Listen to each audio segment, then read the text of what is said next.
কথা শুনতে পাচ্ছেন? জি ম্যাম, শোনা যাচ্ছে। জি ম্যাম, শোনা যাচ্ছে। আচ্ছা, আপনাদের এখন কি সমস্যা, কি আপনাদের কোশ্চেন ছিল জিজ্ঞেস করেন। ম্যাম, ফার্স্টে কোশ্চেন ছিল যে লেকচার 7টা সম্ভবত পড়ানো হয় নাই আমাদেরকে, সেটা কি থাকবে ফাইনালে? আচ্ছা, আমি আপনাদের একটু এগুলা দেখতেছি, দাঁড়ান। আচ্ছা ম্যাম, আর লেকচার 8 তো আপনি বাদ দিছেন, বাট 21 কি বাদ দিছেন কিনা এটা আমার আসলে মনে নেই, এজন্য আমি আপনাকে একটু দিন জিজ্ঞেস করছিলাম আর কি। আচ্ছা, ঠিক আছে, আমি তাহলে একটু চেক করি আপনাদের ড্রাইভটা থেকে যে স্লাইড গুলো আছে একটু চেক করলেই বোঝা যাবে। ঠিক আছে ma'am.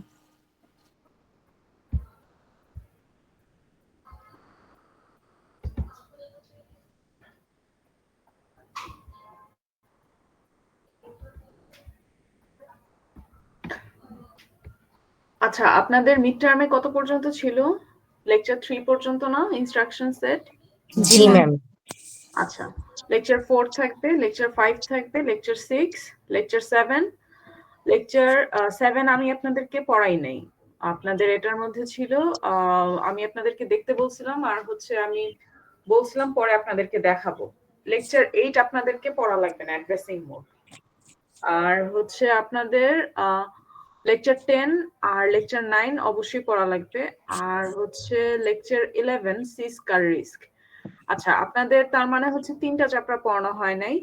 Lecture 7 arithmetic for computers, এটা কি আপনাদের একটু ধরা হয়েছিল? না ম্যাম, এটা ধরা হয় নাই। বলছিলেন দেখে আসতে, পরে বুঝাই দিবেন বলছিলেন, বাট আর হয়নি ক্লাস।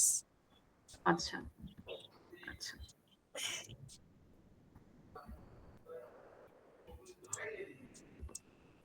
আচ্ছা, আপনাদের এটা যেহেতু ধরা হয়নি তো আপনাদের এই জিনিসটা থাকবে না। অ্যাড্রেসিং মোড যেটা লেকচার 8, এটা আপনাদের থাকবে না। আর সিস্কার রিস্ক, আপনারা কি সিস্কার রিস্ক আমি ধরছি আপনাদের? না ম্যাম, এটাও ক্লাসে করানো হয়নি। তাহলে এই জিনিসটা বাদ। আপনাদের লেকচার 7, লেকচার 8 আর লেকচার 11 এই 3টা থাকবে না।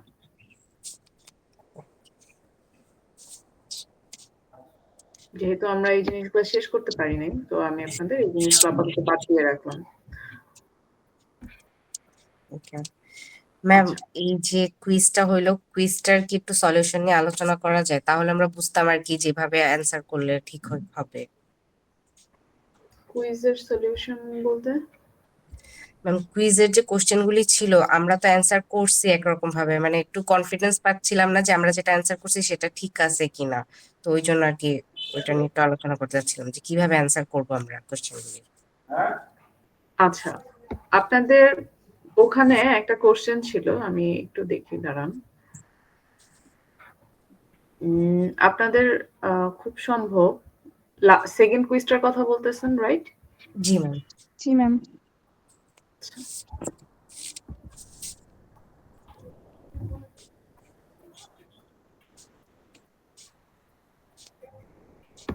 আপনারা কি আমার স্ক্রিন দেখতে পাচ্ছেন? না ম্যাম। না ম্যাম। স্ক্রিন দেখার দরকার নাই, আমি কুইজ আপনাদের কোশ্চেন তো এখনই করব না, আমি মুখে বলতেছি, আপনারা এটা একটু শুনেন।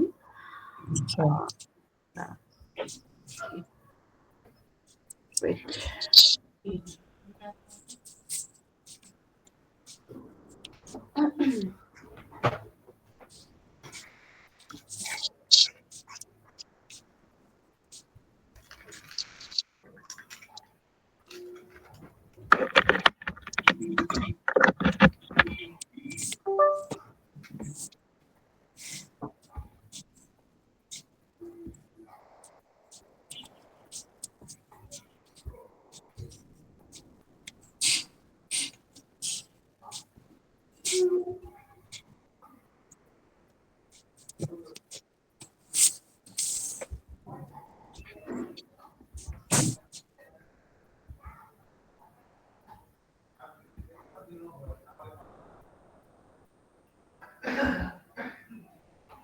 আচ্ছা, আমি কুইজের কোশ্চেন এখানে দেখতে পাচ্ছি না, আমার কাছে নেই। খুব সম্ভব আমার ভার্সিটির ভার্সিটিরই সে রেখে আসছে, ভার্সিটি কম্পিউটারে আছে।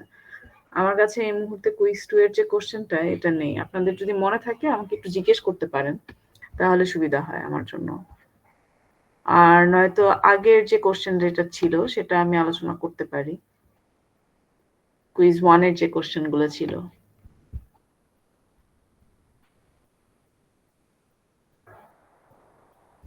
আপনাদের মনে আছে কিরকম টাইপের কোশ্চেন আসছিল? ম্যাম লাস্টেরটা লুপের একটা কিছু ছিল যতটুকু আমার মনে পড়ে। লুপের একটা কোড ছিল, লুপের কোড লিখতে বলা হয়েছিল লাস্টের কোশ্চেনটাতে 4 নম্বরে। BEQBNE maybe ma'am.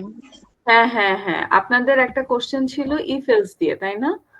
ওখানে হুম। এবিসিডি দিয়ে কিছু একটা বলা ছিল এবং বলা হয়েছে যে এটাকে আর কি সলভ করতে। তো এটা আপনারা হচ্ছে নরমাল বিইকিউ দিয়ে আর বিএনই দিয়ে যেভাবে সলভ করছেন সেভাবেই করবেন। আর এটার জন্য আপনাদের কিন্তু বাইনারিটা দিতে হবে না, আমার যতদূর মনে পড়ে ওইখানে দেওয়া ছিল মিপস এর অ্যাসেম্বলি কোডে এই জিনিসটাকে আমি যদি টার্ন করি তাহলে এটার আর কি মিপস অ্যাসেম্বলি কোডে এটার কিরকম টাইপের কোডটা আসবে। কিন্তু এই জিনিসটা আপনাকে কোনো ডেসিমেল ভার্সন যদি চায় তাহলে ডেসিমেল ভার্সন গুলো দেখাবেন, কিন্তু বাইনারি ভার্সন যদি না চায় তাহলে বাইনারি ভার্সন দেখাবেন না। আরেকটা জিনিস হচ্ছে আপনাদের ওই যে লুপের যেটা লাস্টেরটা ছিল সেটাতে অবশ্যই অবশ্যই আপনাদের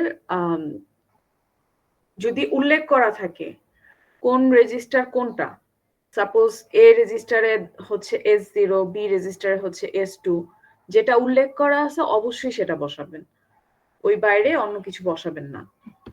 আচ্ছা, এছাড়া আমার আরেকটা কোশ্চেন যা মনে পড়তেছে সেটা হচ্ছে, আচ্ছা আপনাদের এরকম একটা কোশ্চেন ছিল কি অ্যান্ড আর অর করতে দেওয়া হয়েছিল, শিফট লেফট করতে দেওয়া হয়েছিল, শিফট রাইট জি করতে দেওয়া ম্যাম, হয়েছিল। ছিল একটা কোশ্চেন ছিল যেটার মধ্যে 5টা আরো ছোট ছোট কোশ্চেন ছিল, and or, shift left right, এগুলি করতে দেওয়া ছিল। আচ্ছা, এখন এই কোশ্চেনটা হচ্ছে খুব সোজা জিনিস। আপনারা দুইটা মানে ভ্যারিয়েবল দেওয়া ছিল তাই না, এ বি বা সামথিং বি সি এরকম কিছু জি একটা ম্যাম, জি ম্যাম, দেওয়া এম ছিল। আর এন ছিল। এ আর বি ছিল, এম এম আর ছিল। এন। এম আর এন ছিল। আচ্ছা, এখন আপনার ওখানে দুইটা ভ্যালু দেওয়া ছিল খুব সম্ভব, M is equal to 7, N is equal to 5, এরকম কিছু একটা ভ্যালু দেওয়া ছিল। আপনারা এখানে যেটা করবেন, সাপোজ আপনাদেরকে শিফট রাইট করতে বলা হয়েছে, তো শিফট রাইট করতে হলে আপনাদের লেখাটা কি লিখতে হবে, SRL লিখে তারপরে কি লিখবেন, যে আপনার রেজিস্টারে ভ্যালুটা মানে আমি শিফট যে করার পরে যে রেজিস্টারে ভ্যালু রাখবো সেই রেজিস্টারটা, হ্যাঁ, ওইটা তারপরে লিখবেন আর কমা। হচ্ছে যত ঘর পর্যন্ত শিফট করবেন সেই ভ্যালুটা, আর হচ্ছে আপনার তিনটা আর কি জিনিস লিখতে হবে, যেই ঘর যেই ভ্যারিয়েবলটার আমরা ভ্যালু চেঞ্জ করতে হবে। আর লাস্টে হচ্ছে কমা দিয়ে 4 বা আপনাকে যত ঘর পর্যন্ত শিফট করতে বলা হয়েছে 4, 5 হোয়াট এভার ইট ইজ। তো এই জিনিসটা SRL ওটা লেখার পরে আপনি যেটা করবেন, এই সাপোজ আপনি এম কে শিফট রাইট করতেছেন, তো আপনার এম এর যে বাইনারি ভ্যালুটা, অর্থাৎ এম যদি 7 হয় এটার বাইনারি ভ্যালুটাকে আপনি শিফট করে, এটার বাইনারি ভ্যালুটা কি আসে, আর বাইনারি ভ্যালুটাকে শিফট করার পরে সেটাকে শিফট রাইট করলে কি আসে সেই রেজাল্টও বের করে দেখাই দিবেন। এটাই আপনাদের ওখানে খুব ওখানে সম্ভব কোশ্চেনে ছিল যে বাইনারি রিপ্রেজেন্টেশন দেখাইতে বলছে, তো এটার হ্যাঁ বাইনারি রিপ্রেজেন্টেশন কি এম আর এন এর মধ্যে যে ভ্যালুগুলি থাকে সেই ভ্যালুটা কিভাবে হ্যাঁ শিফট হ্যাঁ হচ্ছে হ্যাঁ হ্যাঁ, সেটা সেটাই দেখাবো। সেটাই দেখাবেন। শুধু আপনি শুধুমাত্র এই যে সাপোজ আপনি 7 কে বাইনারিতে কনভার্ট করছেন, 7 কে বাইনারিতে কনভার্ট করার পর সেটাকে 4 ঘর পরিমাণ শিফট করলে যে রেজাল্টটা আসে সেই রেজাল্টটাই আপনি দেখাবেন। ম্যাম সেটা 32 বিট নিয়ে ওভাবে করে দেখাইতে হবে না? হ্যাঁ, 32 বিট নিয়ে দেখাতে হবে, কারণ মিপস আর্কিটেকচারই হচ্ছে 32 বিটের। ম্যাম অ্যারো চিহ্ন কি দেখাইতে হবে নাকি জাস্ট অ্যান্সারটা লিখে দিলেই হবে? অ্যারো চিহ্ন? মানে রাইট করছে বা লেফট করছে ওই ব্যাপারটা অ্যারো চিহ্ন দিয়ে কি দেখাতে হবে? না না, আপনার অ্যারো চিহ্ন দিয়ে দেখাতে লাগবে ওরকম ম্যান্ডেটরি না, আপনি যেভাবে দিতে পারেন, মানে বিষয়টা হচ্ছে যেভাবে দেখতে সুন্দর লাগে বা যেভাবে আপনার মনে হয় দেখতে ভিজুয়ালি ভালো হচ্ছে, বুঝতে সুবিধা হচ্ছে, আপনি অমনি দিলেই হবে। আচ্ছা ম্যাম, একটা ছিল যে নর দিয়ে করা, ওটা আমি কি করবো অ্যাকচুয়ালি আমি ভুলে আচ্ছা, গেছিলাম, আমার মনে হয় একটু ভুল wait করেন, হয়েছিল। একটু আমি আসতেছি, একটু দাঁড়ান। নট অর যেটা ওটার কথা বলতেছে শুক্লা? হ্যাঁ হ্যাঁ, নর করছে না, তো নরে হ্যাঁ জিরো হ্যাঁ দিয়ে কি করে আমি এক্স্যাক্টলি ভুলে গেছিলাম, ওটা পারি নাই। আর দিন লাগলে চেক জানিয়ে আসুন, যদি মনে করো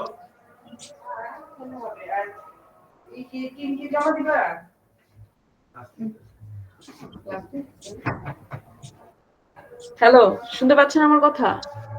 জি ম্যাম। আচ্ছা, আপনাদের এখানে যেটা সেটা হচ্ছে আপনাদের আরেকটা কোশ্চেন ছিল এন্ড আর অরে। এন্ড আর অরের কিছুই না, সেটা আপনারা হচ্ছে এন্ড দিয়ে যে রেজিস্টারের মধ্যে আপনি ভ্যালুটা রাখতেছেন সেই রেজিস্টারটা লিখবেন, আর হচ্ছে যে দুইটা ভ্যালুর মধ্যে আপনি এন্ড করতেছেন সেই দুইটা রেজিস্টারকে বসাবেন। অরের ক্ষেত্রেও সেম, কিন্তু এখানে বাইনারি রিপ্রেজেন্টেশন যেটা আপনাকে করতে হবে সেটা হচ্ছে বাইনারি রিপ্রেজেন্টেশনে আপনার শুধুমাত্র সাপোজ আপনার এম এর ভ্যালু 7, এন এর ভ্যালু হচ্ছে 8, 7 আর 8 কে বাইনারিতে কনভার্ট করে দুইটার মধ্যে এন্ড করলে যে রেজাল্টটা আসে সেটা দিলেই হবে, ঠিক আছে? আর লাস্ট হচ্ছে যেটা শুক্লা জিজ্ঞেস করলো সেটা হচ্ছে নট। নটেরটা আমরা কিভাবে করব, নটেরটা নিয়ে কথা বলি। সেটা হচ্ছে নট আপনাকে অ্যাকচুয়ালি আমরা কিন্তু নট নামে কোনো কিছু নাই মিপসে, এটা দেখছি। তো নট যদি আপনার এসে থাকে তাহলে আপনাকে যেটা করতে হবে সেটা হচ্ছে নর করতে হবে। তো নরের যে কাজটা দেখে আসছি আমরা, একটা ভ্যালুকে নর মানে করা মানে হচ্ছে সাপোজ আমি নট এম বলতেছি, তাহলে আমার নর করতে হবে এম এবং জিরোর মধ্যে। এম এবং জিরোর মধ্যে নর করে যে রেজাল্ট আসবে সেটাই হচ্ছে আমার নট, সেই রেজাল্টটাই হচ্ছে আমার নট। এবং আপনি এটা কি করবেন, শুধু এম এর যে ভ্যালুটা, সাপোজ আপনি এম কে যে নট করতেছেন, এম এর ভ্যালুটাকে মানে রিভার্স করে দিবেন, জিরো গুলাকে 1, 1 গুলাকে 0। এই তো আপনার বাইনারি রিপ্রেজেন্টেশন হয়ে গেল। ঠিক আছে ম্যাম, থ্যাংক ইউ। আরেকটা আপনাদের খুব সম্ভব কোশ্চেন ছিল, সেটা হচ্ছে আপনাদের হয়তো কিছু ইনস্ট্রাকশন দেওয়া ছিল, সেটাকে হচ্ছে আপনাদের ইনস্ট্রাকশন গুলাকে কনভার্ট করে ডেসিমেল রিপ্রেজেন্টেশন ওই যে টেবিল আকারে দেখাইতে বলছে, আর কোনটা কোন টাইপ সেটা নিয়ে কথা বলতে বলছে, তাই না? এরকম হ্যাঁ না? হ্যাঁ, এরকম একটা কোশ্চেন ছিল। আপনাদের একটা কোশ্চেন ছিল, মানে হচ্ছে ওখানে 3-4 লাইনের কোড ছিল, অ্যারের একটা কোড ছিল, অ্যারে ছিল সামথিং, তাই না? অ্যারে এ বি এরকম কিছু একটা ছিল, জি ম্যাম। অ্যারের মধ্যে ভ্যালু রাখতেছি। তো আপনাদের এই ম্যাম যে একটা কোশ্চেন ছিল ম্যাম, হচ্ছে পুরা হচ্ছে ম্যাথমেটিক্যাল, ম্যাম হচ্ছে বাইনারিতে লিখতে বলছিল, তারপর একটা ছিল ইনস্ট্রাকশন দেওয়া, ইনস্ট্রাকশন থেকে করতে বলছিল, আর আরেকটা ছিল ম্যাম সামথিং। আচ্ছা, আপনাদের একটা কোশ্চেন আমার মনে আছে, সেটা বলি। সেটা হচ্ছে আপনাদের হয়তো 2 বা 3 লাইনের কোড ছিল, প্রত্যেকটার ভ্যালু দিয়ে দেওয়া ছিল, A B C D E F G H যা যা আছে সবকিছু বলে দেওয়া ছিল কি হবে, এবং সেটার হচ্ছে ডেসিমাল রিপ্রেজেন্টেশন করতে বলা হয়েছিল, রাইট? আচ্ছা, এই যে জাতীয় জিনিস যদি আপনাদের থাকে তাহলে যেটা করবেন আপনাদের, আমি দাঁড়ান স্লাইডটা বলতেছি।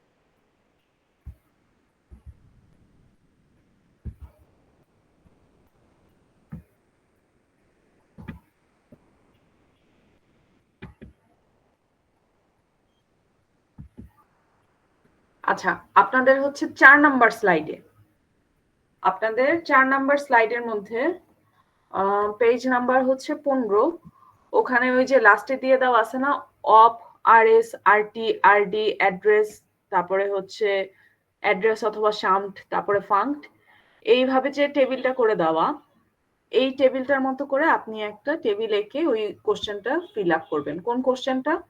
যে কোশ্চেনটা আপনাদের ওই যে ডেসিমেল রিপ্রেজেন্টেশন দেখাইতে বলছে, অ্যাবভ মেনশন সেগমেন্ট বা এই ধরনের কিছু একটা লেখা ছিল, যেখানে আপনার 2টা বা 3টা সি কোডের লাইন দেওয়া ছিল, সেটাকে বলা হয়েছিল যে আপনাদের এটা ডেসিমেল রিপ্রেজেন্ট করে দেখা।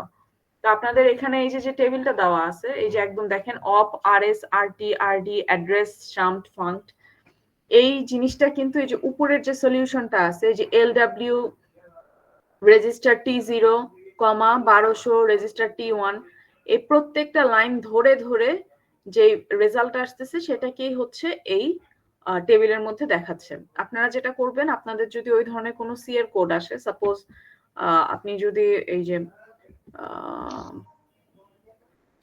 যে পেজ নাম্বার 14 তে দেখেন, A300 is equal two H plus A300, এটাকে কনভার্ট করে আপনার এখানে মিপস এর একটা কোডে নিয়ে আসছে, তারপরে হচ্ছে টেবিলটা নিয়ে আসছে। আপনিও ঠিক তাই করবেন। আপনার সি এর যে কোডটা দেওয়া থাকবে, সি এর কোডটাকে কনভার্ট করে আপনি ফার্স্টে মিপস এর যে কোডটা, আপনাদের যেভাবে কোড লেখা শিখাইছি অ্যাসেম্বলি ল্যাঙ্গুয়েজের কোডটা, সেই কোডটা লিখবেন। লিখার পরে আপনি একটা টেবিল করবেন। টেবিলে হচ্ছে এই ভ্যালুগুলো দিয়ে দিবেন। অপের ভ্যালু দিবেন, আরএস এর ভ্যালু দিবেন, আরটি এর ভ্যালু, তারপর হচ্ছে আরডি, অ্যাড্রেস, ফাঙ্ক, এই ভ্যালুগুলো আপনি এই ইনস্ট্রাকশনগুলো, সাপোজ আপনার মিপস এর কোড লেখা হয়েছে 3টা লাইন, 3টা লাইনের জন্য আপনার এখানে টেবিলের মধ্যে লাইনও আসবে 3টা। প্রত্যেকটা লাইনের যেরকম ডেসিমাল রিপ্রেজেন্টেশন হয় সেটা দেখাবেন। ডেসিমাল রিপ্রেজেন্টেশন দেখাতে গিয়ে মিপস কোড লেখা আবার ভুলে যাবেন না। মিপস কোডটা লিখে তারপরে ডেসিমাল রিপ্রেজেন্টেশনটা দেখাবেন। বুঝতে পারতেছি? ম্যাম একটা কোডের জন্য হচ্ছে একটা টেবিল করে ওইটার লাইনগুলো টেবিলে লিখে ফেলবো, এভাবে না? হ্যাঁ, এভাবে। আপনার সাপোজ আপনার এখানে যে কোশ্চেনটা 14 নম্বর পেজ, আপনি যদি দেখেন লেকচার 4 14 নম্বর পেজ যেটা, সেখানে দেখেন একটা মাত্র line, A300 is equal two H plus A300। তো আমি যদি এটাকে বলি এটা ডেসিমাল রিপ্রেজেন্টেশন দেখাও মিপস অ্যাসেম্বলি কোড সহ, আপনি যেটা করবেন এই যে LW দিয়ে, অ্যাড দিয়ে, SW দিয়ে যে কোডটা আসছে, ঠিক এভাবে করে আপনাদেরকে তো কোড লেখা শিখাইছি। এই কোডগুলো ফার্স্টে লিখবেন, অ্যাসেম্বলি ল্যাঙ্গুয়েজের কোডগুলো লিখবেন। লেখার পরে 15 নম্বর পেজের এই যে একটা দেখেন টেবিল আছে না নীল কালারের, এই নীল কালারের টেবিলটা হচ্ছে ডেসিমাল রিপ্রেজেন্টেশনের টেবিল। তারপরে আপনি কোডগুলো লেখার পর এই যে সলিউশনের নিচে যে এই যে নীল কালারের টেবিলটা দেওয়া আছে এতটুকু দিবেন। আর যদি বলে বাইনারি রিপ্রেজেন্টেশন দিতে, তাহলে তারও নিচে আরেকটা টেবিল আছে দেখেন, পুরো জিনিসটাকে বাইনারিতে কনভার্ট করে সেই টেবিলটা দিছেন, তাহলে ওই টেবিলটা সহ দিবেন। Depends on the question. আপনার ডেসিমাল পর্যন্ত আসলে শুধু ওই উপরের কোডটা আর ব্লু টেবিলটা দিলেই হবে 15 নাম্বার পেজে। আর যদি বাইনারি রিপ্রেজেন্টেশন সহ আসে তাহলে হচ্ছে উপরের টেবিলটা দিয়ে তারপরে এই যে বাইনারি রিপ্রেজেন্টেশন এটা দিবেন। ম্যাম লেকচার 10 থেকে একটা কোশ্চেন ছিল। আচ্ছা, আমি আগে একটু এই কুইজের কোশ্চেনগুলো একটু আলোচনা করে নিই, তারপরে বাকি Okay, কথা ma'am. বলতেছি। Okay ma'am. আচ্ছা, ম্যাম হ্যাঁ এখানে বাইনারি রিপ্রেজেন্টেশন বললে হচ্ছে এরকম বক্সের মধ্যে এগুলি করা লাগতেছে, আর আমার যে এন্ড অর এর জন্য বাইনারি রিপ্রেজেন্টেশন বললে জাস্ট ওই নাম্বারগুলি যেভাবে চেঞ্জ। নাম্বারগুলোকে অ্যান্ড অর করে দেখাবেন। ইয়েস ইয়েস, ওটার আপনার ওই যে আপনার টেবিলের মতো করে ওই অত ঝামেলার ওগুলোর দরকার নেই। আপনি শুধু ভ্যালুগুলাকে আপনি মানে হচ্ছে ভ্যালুগুলা চেঞ্জ করলে যে রেজাল্টটা আসে সেটাই দেখাবেন। ওকে, আচ্ছা, আপনাদের লাস্ট আরেকটা খুব সম্ভব কোশ্চেন ছিল, সেটা হচ্ছে আপনাদের কোশ্চেনটা এরকম টাইপের ছিল যে ইনস্ট্রাকশনের টাইপ কি, ফরম্যাট কি, বাইনারি রিপ্রেজেন্টেশন কি, এরকম আরেকটা কোশ্চেন ছিল না? হ্যাঁ ম্যাম 3 নাম্বার এরকম একটা কোশ্চেন ছিল, দুইটা ইনস্ট্রাকশন দেওয়া ছিল, ওই দুইটা কি টাইপের ছিল আর ওদের বাইনারি রিপ্রেজেন্টেশন দেখাইতে বলা হচ্ছে। আচ্ছা, এখানে কোশ্চেনটাতে ছিল আইডেন্টিফাই এন্ড এক্সপ্লেইন। এখন এক্সপ্লেইন থাকলে আপনি অবশ্যই যেহেতু মার্কস 5 করে, আপনি আর টাইপ, আই টাইপ, যে টাইপের ইনস্ট্রাকশনে আপনার পড়তেছে সেই টাইপের একটু এক্সপ্লেইন করবেন। ইনস্ট্রাকশনের টাইপটা কি সেটা বলবেন, সেটা ফরম্যাটটা কি। ফরম্যাট বলতে বোঝাচ্ছে আপনার আমাদের কিছু কিছু আছে যে মাত্র 4টা ঘর হয়, কয়েকটা আছে 6টা ঘর হয়, আপনার কোন ফরম্যাট এটাতে ইউজ হয় এবং যে কোডটা দেওয়া ছিল সেটার বাইনারি রিপ্রেজেন্টেশনটা কি হবে। এই তো, এই ছিল আপনাদের কুইজের কোশ্চেন। এখানে আর কোনো টাইপের কিছু আছে মনে আছে বা হচ্ছে পরীক্ষায় একটু কনফিউশন ছিল? না ম্যাম ঠিক আছে। ম্যাম তাহলে 3 নম্বরের ওই টাইপের কোশ্চেন আসলে কি আমাদের একটু থিওরি টাইপের লিখাও লিখতে হবে? 3 নম্বরে আপনাদের যদি এক্সপ্লেইন করতে বলে ইনস্ট্রাকশনের টাইপটা, তাহলে হচ্ছে আপনি আর টাইপ লিখতেছেন, আই টাইপ লিখতেছেন, জে টাইপ লিখতেছেন, যেটাই লিখতেছেন সেটা একটু এক্সপ্লেইন করবেন। বুঝতে পারছি? জি ম্যাম। আচ্ছা, চ্যাপ্টার 10 থেকে কার কোশ্চেন ছিল? ম্যাম আমার সুপ্তি। হ্যাঁ বলেন, chapter 10। Ma'am pipeline versus single cycle instruction execution, এখানে একটা এক্সাম্পল ছিল সম্ভবত লন্ড্রি দিয়ে সামথিং কিছু একটা। ম্যাম ওটা না আমি বুঝিনি, আরেকবার যদি একটু বুঝাইতেন। লন্ড্রির এক্সাম্পলটা বুঝেন নাই? হ্যাঁ শিওর? হ্যাঁ ম্যাম, হ্যাঁ আচ্ছা, আপনার এটা তো ফার্স্টের এক্সাম্পলটা না, লন্ড্রি অ্যানালজি ফর পাইপলাইনিং। হ্যাঁ, মানে ওই যে চারটা একটা জিনিস একসাথে ইউজ হইতেছে, চারজন ইউজ করতেছে সামথিং কিছু একটা, আমি ওটা বুঝতেছি না। আচ্ছা, আপনি পেজ নাম্বারটা বলেন তো আমাকে, স্লাইডের কি পেজ নাম্বার 3? এক মিনিট, স্লাইড ওপেন করা নেই। ম্যাম ওই চ্যাপ্টার থেকে আরেকটা কোশ্চেন ছিল যে আমাদের কি কি টপিক থাকবে একটু যদি বলে দিতেন। পাইপলাইনিং এর ডেটা হেজার্ডেরটা বলেছিলেন, তারপর আর কি কি সেগুলো। আপনার কথা অর্ধেক আসছে, বাকি অর্ধেক আসে নাই শুক্লা। ম্যাম ওই যে পাইপলাইনের চ্যাপ্টারে ডেটা হেজার্ডটা বলেছিলেন যে থাকবে, আর কি কি থাকবে ওটা যদি একটু বলে দিতেন ভালো হতো। আচ্ছা ঠিক আছে, বলে দিব। আপনাদের শক্তি আপনি বের করেন যে জায়গায় সমস্যা। আর আপনাদের এখানে থাকবে হচ্ছে মিপস এর ইনস্ট্রাকশন ফরম্যাটটা থাকবে। লন্ড্রি অ্যানালজিতে পড়াইছি, এটা আপনাদের যদি এক্সপ্লেইন করতে বলে তাহলে আপনারা লন্ড্রি অ্যানালজিতে এক্সপ্লেইন করতে পারেন। মিপস পাইপলাইন কি, এটার 5টা যে স্টেপ, এই 5টা স্টেপ থাকবে। চ্যাপ্টার মানে লেকচার 10 এর মধ্যে 6 নাম্বার পেজে যে ছবিটা আঁকা, সেই ছবি আঁকা শেখার দরকার নাই, এত কঠিন ছবি লাগবে না। কিন্তু আপনার 7 নাম্বার পেজে যেই ছবিটা দেওয়া, graphical representation of the instruction pipeline, এটা অবশ্যই পড়বেন, এটা থাকতে পারে ইম্পর্টেন্ট কোশ্চেন এটা। সিঙ্গেল সাইকেল, মাল্টিপল সাইকেল, এগুলো এক্সাম্পল, এগুলো অত করার দরকার নেই, দেখার দরকার নেই। কিন্তু আপনার এখানে যে পাইপলাইন হ্যাজার্ড যেগুলা, আমরা এখানে স্ট্রাকচারাল হ্যাজার্ড পড়ছি আর ডেটা হ্যাজার্ড পড়ছি। আচ্ছা, স্ট্রাকচারাল হ্যাজার্ডে আমি স্ট্রাকচারাল হ্যাজার্ডও পড়াইছি, আর হচ্ছে আপনাদের স্ট্রাকচারাল হ্যাজার্ডকে আমরা সলভ কিভাবে করতে পারি সেটাও পড়ছি। তারপর আমরা ডেটা হ্যাজার্ড পড়ছি। ডেটা হ্যাজার্ডের পড়ার পরে আপনারা ডেটা হ্যাজার্ডের সলভটা কিভাবে হয় বাসায় একটু স্টাডি করে নিয়ে। ঠিক আছে, এখানে সলভটা কি দেওয়া আছে? ডেটা হ্যাজার্ডের সলভ কোনো কিছু দেওয়া আছে? আছে না? আমি তো দেখতে পাচ্ছি না, ডেটা হ্যাজার্ডের তো কোনো সলভ নাই। আপনার জাস্ট এখানে একটু উল্লেখ করে দাও ডেটা হ্যাজার্ডের সলভের জন্য আমরা কি করতে পারি, তো ডেটা হ্যাজার্ডটুকু পর্যন্ত পড়লেই হবে। আপনার এটা অত ডিটেইলস এর আর দরকার নেই। এই তো ম্যাম এতটুকু। ওই 3 নাম্বার স্লাইডটাই, আচ্ছা, the 3 number. Laundry analogy for pipelining. আচ্ছা, এই জিনিসটা হচ্ছে আপনার, আমি যেটা উদাহরণ দিয়ে বুঝাইছিলাম, আপনাদের 5 জন রুমমেট যদি একসাথে থাকে একই বাসার মধ্যে, এবং সাপোজ আপনাদের রিসোর্স, আপনাদের কাজ হচ্ছে 5টা, এখানে 4টার কথা বলেছে, আমি 4টাই ধরলাম। আচ্ছা, কাজ হচ্ছে 4টা। আপনাকে কাপড় ধুতে হবে, ধোয়ার পরে সেটাকে শুকাতে হবে, শুকানোর পরে সেটাকে ফোল্ড করতে হবে, আর হচ্ছে সেটাকে আলমারিতে রেখে দিতে হবে। এখন সাপোজ কেউ যদি ওয়াশিং মেশিনে কাজ করে, অন্য আরেকটা মানুষ চাইলেই কিন্তু ওয়াশিং মেশিন ইউজ করতে পারবে না, এবং সে ফার্স্টে ওয়াশ না করে অ্যাকচুয়ালি কিন্তু সে ফোল্ড করে বা ড্রাই করে রাখতে পারবে না। সো অন্য মেশিনগুলো খালি থাকলেও সে কিন্তু তখন ওয়াশিং মেশিনই যদি তার ফার্স্টেই প্রয়োজন হয়, তাহলে কিন্তু অন্য মেশিনগুলো ইউজ করতে পারবে না।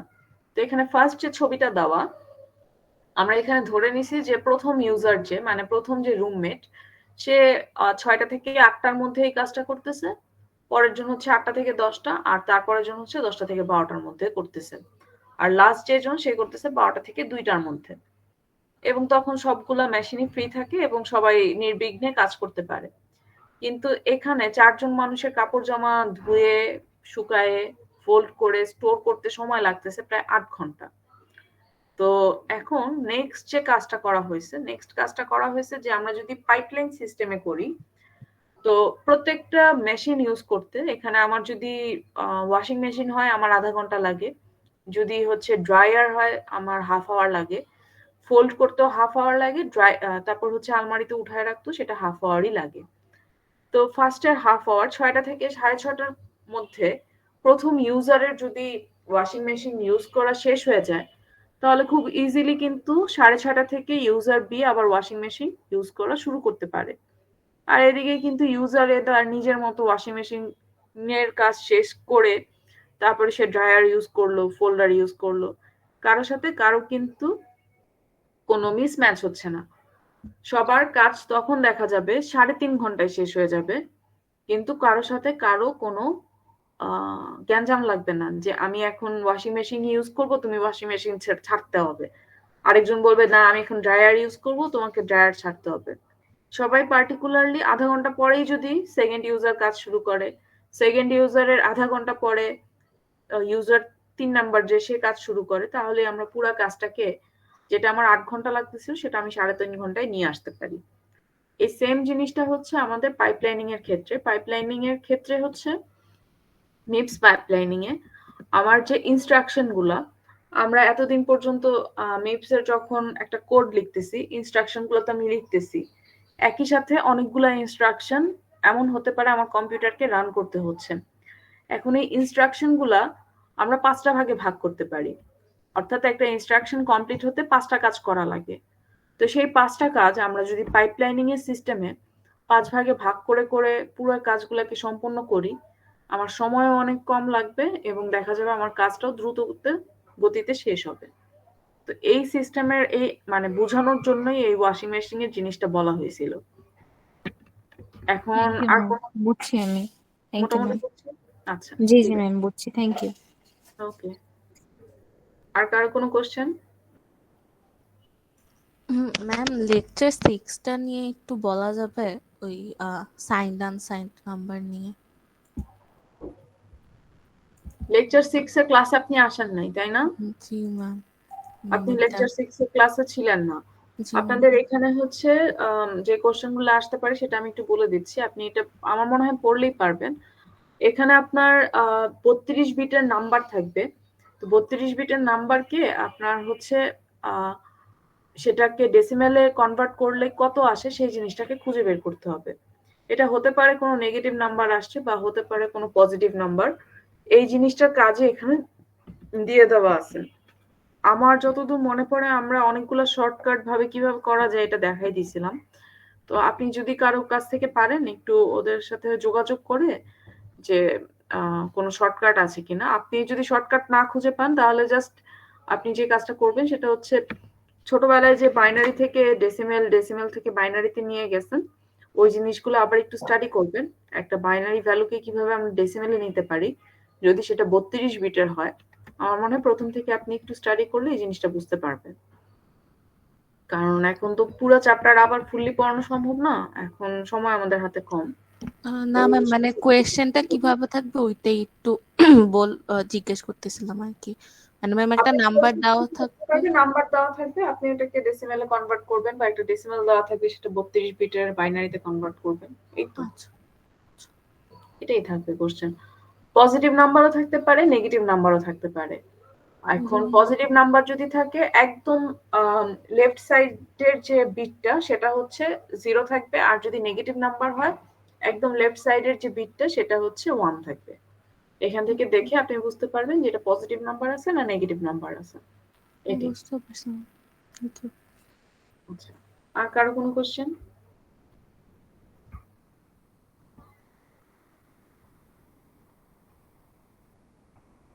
আর কারো কিছু জিজ্ঞেস করার আছে? মিপস কোডে কনভার্সনটা একটু দেখালে ভালো হতো। হ্যাঁ, মিপস যে সি থেকে মিপসে কনভার্সন নেন। সি থেকে মিপসে কনভার্সন এটা তো অনেক আগের পড়া। আপনাদের এটা তো মিড টার্মে পড়া না? কোন কোন lecture? Lecture 5 ma'am, page number 14।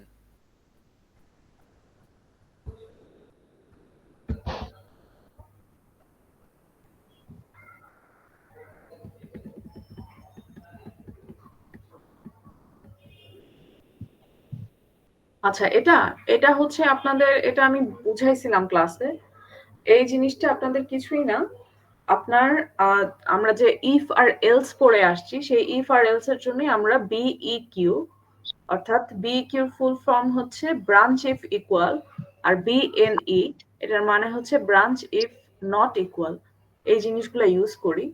So আমার এখানে এখানে 14 নম্বর পেজটাতে আমি যদি একটু খেয়াল করি, এখানে বলা আছে if I is equal to J, তাহলে F equal to G plus H.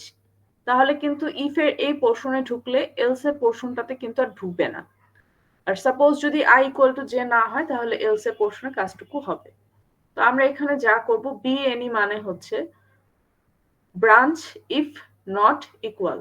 অর্থাৎ আমি বলতেছি যদি S3 এবং S4 ইকুয়াল না হয় তাহলে কি করবে? S3 এবং S4 যদি ইকুয়াল না হয় তাহলে এলস নামে একটা লেভেল আছে, সেই লেভেলে লাফ দিয়ে চলে যাবে। আচ্ছা, এলস নামের লেভেলটা কই? এলস নামের যে লেভেলটা সেটা হচ্ছে এই যে 4 নাম্বার লাইনটাতে দেখেন, এলস দিয়ে একটা কোলন দেওয়া, কোলন দিয়ে বলা হচ্ছে এলস এর যে কাজটা করতে হবে সেটা। Else F is equal to G minus H. তো জি মাইনাস এইচ এই জিনিসটা এলস এর ভেতর